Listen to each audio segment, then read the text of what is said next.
We've all thought about making some sort of Minecraft house in the sky, whether it's on a floating island, on a platform, on a skyblock, or even on a cloud. However, we haven't had a good way to reach that cloud, so it's always been a bit of a pain to get to. Recently, they introduced fireworks to power your elytra in flight, so it makes climbing all the way to the sky achievable in only a few seconds, which is absolutely amazing. So today, I think it's time to make a cloud house in Minecraft. Now obviously, once we've made the cloud, you can put absolutely anything on it, but I'm going to go for a Mount Olympus type style build. So we start by making a 1x1 tower all the way up to the cloud line. I've made a platform out of snow block, which is my preferred choice to mimic a cloud, and then fly up. Make sure that that platform is big enough, otherwise you may find that you can't land on it very well. And I do recommend that you fill in that one hole that I went down in, otherwise this may happen to you. Boop, 4. I can't believe I missed it. Honestly, out of that whole platform, I fell in the one hole that was there. Doesn't matter anyway, you can just fly straight back up again successfully and continue with your platform. Now obviously in survival this is going to take a little bit longer than if you actually have the ability to fly in creative, but it is completely doable. You just have to crouch over the edge and work your way round. You will need lots and lots of snow blocks. You will want to create a ring around each layer of snow, extending it outwards every single time that little bit further, and building it up until you are above the cloud line. You don't actually want to have your build inside the cloud.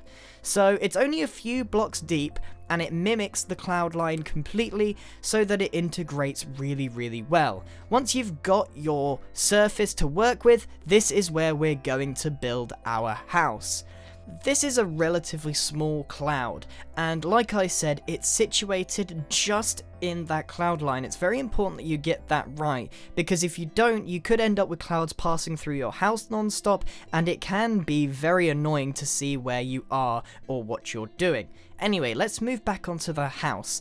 I call it a house, but it's more like a Mount Olympus style building.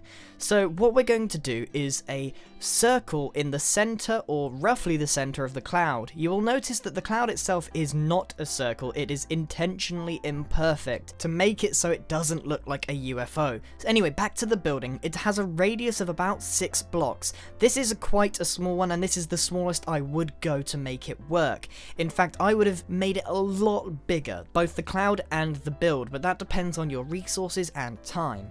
Anyway, let's get back to the build. So we've got a circle, and there are columns placed at a equal distance from each other around it. That obviously depends on what size your circle is you're working with. I've then decorated the bottom of the columns with some quartz staircase. Quartz is the main block choice for this, mainly because it goes with the whole cloud theme and keeps it very white and airy and matches that Mount Olympus style that I was going for. However, you can do whatever you like. So to detail this, I'm not actually going to give it any walls, although you totally can if you want to make a full cylinder. Because I'm going for that sort of Greek style, I'm going for some rather intricate but oddly placed staircases and slabs around and in between each of the pillars. Don't worry if you didn't catch it the first time, there's a lot more to do. So it's a lot of just placing them behind and in front of each other, and it creates this little hook on each side, but when you've got each of them lined up against each other, it looks like a series of arches and some nice detailing in the corners at the same time. Obviously, the larger you get on this build, the harder that becomes, and you've got to try and make sure that each of them are done exactly the same, otherwise any mistake will become extremely apparent. This is only the base, and it looks a little Stonehenge-y at the moment. The actual build that we're going to use is going to be situated on the top of this column piece. Like I said, I didn't make any walls on this one, but you're totally within your rights to do that if you want. So we're actually going to build the bit where you have living space on top of this platform. You'll see that I've just made it a bit thicker. Only half a block as a platform can look a little bit flimsy, so by thickening it up, it looks a lot more structurally sound. Once I've put in the floor, I then wrap around a birch fence just so that I don't fall off, as the bit of living space we're going to make is just slightly smaller than the original platform. This is just to make it look a lot nicer, and it's shaped a bit like St. Paul's Cathedral in London. This was the inspiration for this particular thing. I want to add a dome on the top and have it quite tall. If I were doing this again, I'd probably add another layer which wasn't going in straight away. I'd have another cylinder exactly the same size, so perhaps you would like to try that if you were to undertake this project. Much like the first one, I then added a bunch of pillars, but a lot more of them, and this time actually put in a wall instead of having it completely clear. This is where the living space is going to be, and while it looks quite square due to its small size, you can actually make it look more circular by adding some slabs around the top. This is where I want to add in our dome. Making this by hand can seem a bit tricky, so feel free to copy me if you've gone for exactly the same size. Otherwise, you might want to try using World Edit or Voxel Sniper, or just experiment with 1/4 of it to try and get the shape just right before replicating it round a further 3 times. I've used prismarine block for this one because it contrasts really well with the white and it fits in with this palette really nicely. Getting that shape correct can be quite difficult sometimes, but with a little bit of experimentation I think you can get it. This is about the smallest size you can get without it looking horrifically square, so like I said earlier, I would recommend making a slightly bigger version.